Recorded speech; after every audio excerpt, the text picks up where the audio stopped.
চারপাশে প্রচুর মানুষের সাথে দেখা হবে, অনেক ভিড় ঠেলে এগোতে হবে, অনেক রকম কথা কানে আসবে। শুধু আপনাকে যেটা করতে হবে সেটা হলো ইগনোর। জীবনে কিছু মানুষ আবর্জনা ছড়াতে আসবে, তাদেরকে আগাছার মতো উপড়ে ফেলে দিতে হবে। লাইফ আপনার, বাউন্ডারিও আপনাকেই সেট করতে হবে। নেগেটিভিটি যেখানে দেখবেন সাথে সাথে সেখান থেকে দূরে সরিয়ে নেবেন নিজেকে। শুনতে খারাপ লাগলেও আপনার কাছের অনেক মানুষ আপনাকে খারাপ দেখতে চায়। তারা চায় সহানুভূতি নামক মলমের তলে একটু কাটা ঘায়ে নুন ছেটাতে। আপনি সিম্পলি সেই সুযোগটাই দেবেন না।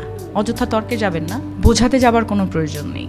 আপনার সামনে কেউ যদি বলে আপনি মূর্খ, তাই মেনে হেসে বেরিয়ে আসুন। ওই যে সময় আর এনার্জি বাঁচিয়ে নিলেন, ব্যাস কেল্লা ফতে।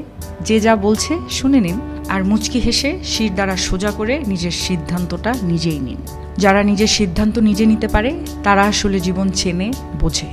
আপনাকে নিয়ে যখন বাকিরা সমালোচনা করতে ব্যস্ত থাকবে, আপনি ঠিক সেই সময়ে গাছ লাগান, ঘুরে আসুন, রং তুলি নিয়ে মনের মতো ক্যানভাস সাজান, বাড়ি গোছান, গল্প পড়ুন, পারলে আরও দুটো সাহিত্য পড়ে নিন, নিজের পুরনো ফটো দেখুন, ব্যাডমিন্টন খেলুন, ছবি তুলুন, চা খেতে বেরিয়ে পড়ুন, নামাজ পড়ুন, পুজো করুন। মোট কথা, তাদের কথায় রিয়্যাক্ট করবেন না একদমই। যা বলছে বলুক, আপনার কানে এলেও ফেলে দিন। দিন শেষে আপনি জানেন আপনি কি, কেমন, আর এটাও জানেন যারা বলছে তারা আপনার কাছে জাস্ট ম্যাটার করে না। ঠিক এটাই।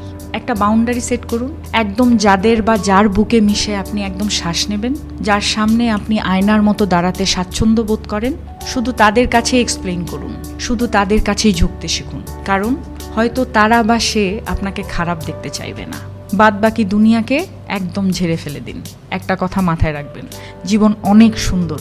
আপনি যে জীবনটা বাঁচতে পারছেন সেটা অনেক সুন্দর। আপনাকে শুধু মাঝে মাঝে বেড়ে ওঠা আগাছাগুলোকে মিটিয়ে ফেলতে হবে, অথবা কোণে